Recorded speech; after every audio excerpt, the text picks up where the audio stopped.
बच्चों, इस साल के बोर्ड एग्जाम के मोस्ट इंपॉर्टेंट टॉपिक कौन कौन से हैं ये मैं आपको बताने जा रहा हूं एलसी विज्ञान के चैनल पे।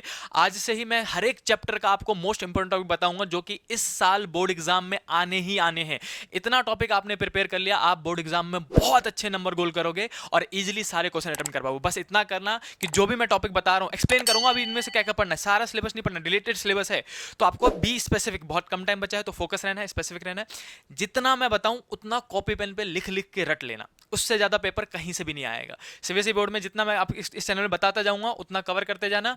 तो चलो स्टार्ट करते हैं। आज की बात करेंगे। आज मैं आपको रे ऑप्टिक्स और वेव ऑप्टिक्स दोनों चैप्टर के यानी पूरा ऑप्टिक्स का मोस्ट इंपोर्टेंट टॉपिक बता देता हूं। 2 दिन का टाइम मिलेगा आपको, ये सारे टॉपिक रट लेने हैं, लिख लिख के प्रैक्टिस कर लेना है। जौन सा डेरिवेशन बोलूंगा वो सा डेरिवेशन कर लेना आपको। अब देखो, मैं आपको डेरिवेशन भी बताऊंगा और न्यूमेरिकल भी बताऊंगा। अगर मैं रे ऑप्टिक्स की बात करता हूं बच्चों, तो इसमें मेजर 5 टॉपिक है, सिर्फ 5 टॉपिक कंप्लीट करने हैं, ज्यादा टाइम वेस्ट मत करना। ये पहले मोस्ट इंपोर्टेंट टॉपिक कवर कर लो, फिर टाइम बचे तो आगे टॉपिक कर लेना आप। तब तो आप 100 की स्कोर की बात सोचो, है ना। फिलहाल हम 90 प्लस की सोच रहे हैं अभी, ठीक है।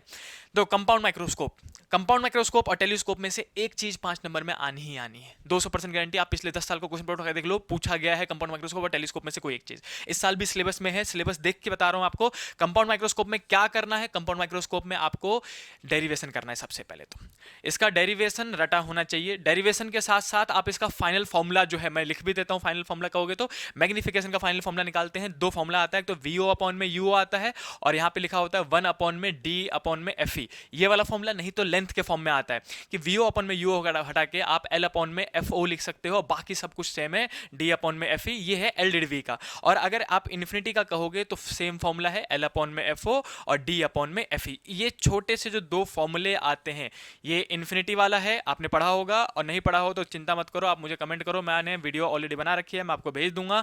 और ये एल डी डी वी वाला है। इनके डेरिवेशन भाई साहब 5 नंबर में आएंगे। 5 नंबर में क्वेश्चन कैसा बनेगा, 3 नंबर का डेरिवेशन आएगा, 2 नंबर का न्यूमेरिकल पूछा जाएगा, सीधे सीधे फॉर्मूला बेस्ड। तो ये छोड़ के बिल्कुल मत जाना, 5 नंबर का बन सकता है, ये याद रखना। उसके बाद बात करते हैं हम टेलीस्कोप की। अब मैं टेलीस्कोप में 2 चीजें बताऊंगा, सिर्फ 2 चीजें, वही कवर करके जाना है। सबसे पहले तो आपको पढ़ना है एस्ट्रोनॉमिकल टेलीस्कोप। एस्ट्रोनॉमिकल टेलीस्कोप ये वही है जिसमें आपके टीचर ने आपको डेरिवेशन करवाया होगा। मैग्निफिकेशन का डेरिवेशन आता है, कहां कहां पे आप मैग्निफिकेशन निकालते हो, एल डी डी वी पे निकालते हो और इन्फिनिटी पे निकालते हो। क्या कह रहे हो सर, दोनों पूछा जाएगा? नहीं, कोई एक पूछा जाएगा, कोई एक पूछा जाएगा। और अगर आपको एक आता है तो दूसरा बहुत आसान है, एक बार प्रैक्टिस तो करो, 2 से 3 बार लिखोगे रट जाएगा। तो दोनों कर लेना, आपको कोई भरोसा नहीं होता ना कि क्या किस साल क्या पूछ ले।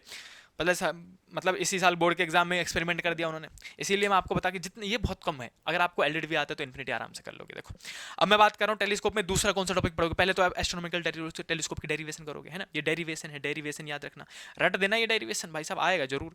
उसके बाद जो टॉपिक आपको कवर करना है वो है रिफ्लेक्टिंग और रिफ्रैक्टिंग। 2 टाइप के होते हैं, रिफ्लेक्टिंग होता है और रिफ्रैक्टिंग होता है। इन दोनों टेलीस्कोप में डिफरेंस आपने पढ़ा होगा। रिफ्रैक्टिंग और रिफ्लेक्टिंग टेलीस्कोप क्या होते हैं, इनमें डिफरेंस क्या है, इनके फायदे क्या है। इसमें आपने 2 डायग्राम भाई बनाते हैं, न्यूटोनियन और कैसिग्रेन। इस बार न्यूटोनियन और कैसिग्रेन हटा हुआ है तो उसको डायग्राम ना बनाओ, कोई दिक्कत नहीं है, लेकिन रिफ्लेक्टिंग और रिफ्रैक्टिंग लिखा हुआ भाई साहब। डिफरेंस पूछा जा सकता है 2 नंबर में कि बताओ क्या कौन सा बेटर है, या फिर इन दोनों में डिफरेंस कौन सा, क्या अच्छा है क्या बुरा है। इसमें कम से कम 6 पॉइंट के डेरिवेशन याद कर लेना, मतलब सॉरी डेफिनेशन याद कर लेना। क्या, मैं थोड़ा सा अंदाज देता हूँ, आपके शायद नोट्स रिवाइज करोगे तो आपको समझ में आ जाएगा। रिफ्लेक्टिंग वाले में मिरर यूज करते हैं, रिफ्रैक्टिंग वाले में हम लेंस यूज करते हैं। लेंस भारी होता है, महंगा होता है, हार्ड टू हैंडल होता है, जबकि जो मिरर वाला होता है जिसको हम रिफ्लेक्टिंग टाइप कहते हैं वो सस्ता आता है, इजी टू हैंडल होता है, जल्दी खराब भी नहीं होता। ऐसे करके आपको 5-6 पॉइंट याद होने चाहिए।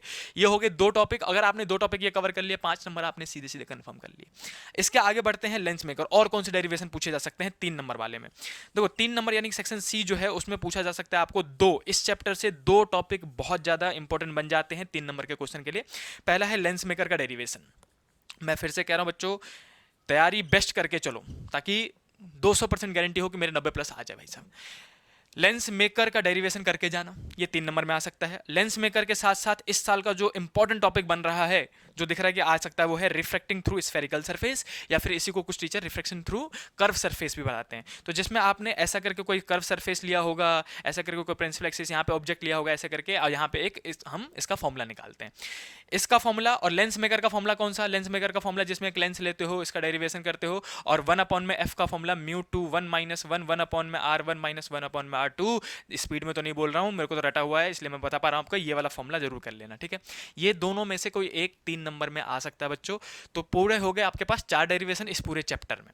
इसके अलावा अगर कुछ करना है तो वो है अपने पास TIR। अगर मैं TIR की बात करूं तो TIR कहाँ आएगा? आपके केस बेस्ड स्टडी में आएगा, केस स्टडी में। अब केस स्टडी में TIR इस चैप्टर से बहुत इंपॉर्टेंट टॉपिक बन जाता है। केस स्टडी 4 नंबर का आता है, सबको पता है। और इस चैप्टर से केस स्टडी में क्या पूछ लेंगे? ज़्यादा से ज़्यादा प्रिज्म और TIR, दो ही टॉपिक बनता है। अगर मैं यहाँ लिख दूँ कि दूसरा केस स्टडी कंफर्म करने के लिए क्या लिखो, तो प्रिज्म पढ़ लेना बच्चों। प्रिज्म या नहीं तो TIR ही पूछा जाएगा। पिछले साल का क्वेश्चन पेपर भी मैं एनालाइज करके बता रहा हूँ आपको। अगर केस स्टडी में आया तो प्रिज्म नहीं तो TIR आएगा। 3 नंबर में ये दोनों डेरिवेशन आ सकता है और 5 नंबर में इन दोनों में से कोई एक आ सकता है। तो ये हो गया पूरा रे ऑप्टिक्स। इतना आपने कर लिया, आप बिल्कुल निश्चिंत हो जाओ, पेपर आपका बहुत अच्छा जाएगा रे ऑप्टिक्स का। मतलब रे ऑप्टिक्स जितने क्वेश्चन आएंगे आप इजीली कर लोगे। अब बात करते हैं न्यूमेरिकल, बताऊंगा मैं आपको भी। न्यूमेरिकल बताने से पहले मैं आपको यही बता ही देता हूँ, एक चीज़ याद रखना बच्चों, न्यूमेरिकल तभी बनेगा जब आप सही से प्रैक्टिस करके जाओगे। अगर आपकी प्रैक्टिस नहीं है, आप सोचोगे कि मैं फॉर्मूले याद करके चले जाऊँ, वहाँ के न्यूमेरिकल बना दूँ, तो वहाँ पे प्रेशर बहुत ज़्यादा होता है उस टाइम पे, समझ, एग्जाम प्रेशर होता है, टाइम बहुत कम होता है, हसल चल रही होती है। तो इसलिए मैं कहूँगा कि न्यूमेरिकल को प्रैक्टिस करके जाना, 2-4 न्यूमेरिकल प्रैक्टिस करके जाना। टॉपिक बता दे रहा हूँ किस किस टॉपिक पर करना है। सबसे पहला टॉपिक न्यूमेरिकल को जो बनता है वो लेंस फार्मूला और मिरर फार्मूला है। मिरर फार्मूला और लेंस फार्मूला दोनों मिलते जुलते हैं। इजिली आपको एक का फॉर्मूला याद हुआ, दूसरे का अपने आप याद हो जाएगा, प्रैक्टिस हो जाएगी। बहुत आसान टॉपिक है। लेंस फॉर्मूला और मिरर फॉर्मूले पे न्यूमेरिकल प्रैक्टिस करके जानी चाहिए, 2-4 न्यूमेरिकल कर लेना।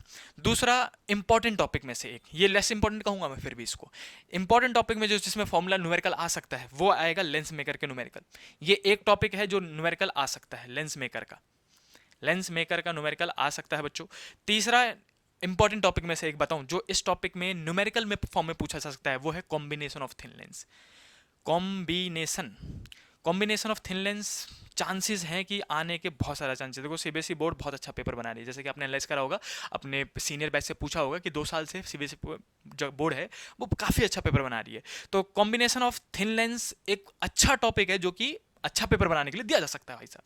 तो कॉम्बिनेशन ऑफ थिन लेंस, ये टॉपिक जरूर करके जाना, जिसमें हम 2-3 लेंस लेते हैं और हो सकता है गैप भी कर दे, हो सकता है गैप ना भी करे, और कंबाइन का फोकल लेंथ पूछ लिया जाएगा या फिर कंबाइन का पावर पूछ लिया जाएगा। तो ये 3 टॉपिक हैं मेजर इंपॉर्टेंट, जो मैं आपको कहूँगा कि कम से कम इतने पे न्यूमेरिकल प्रैक्टिस करके जाना।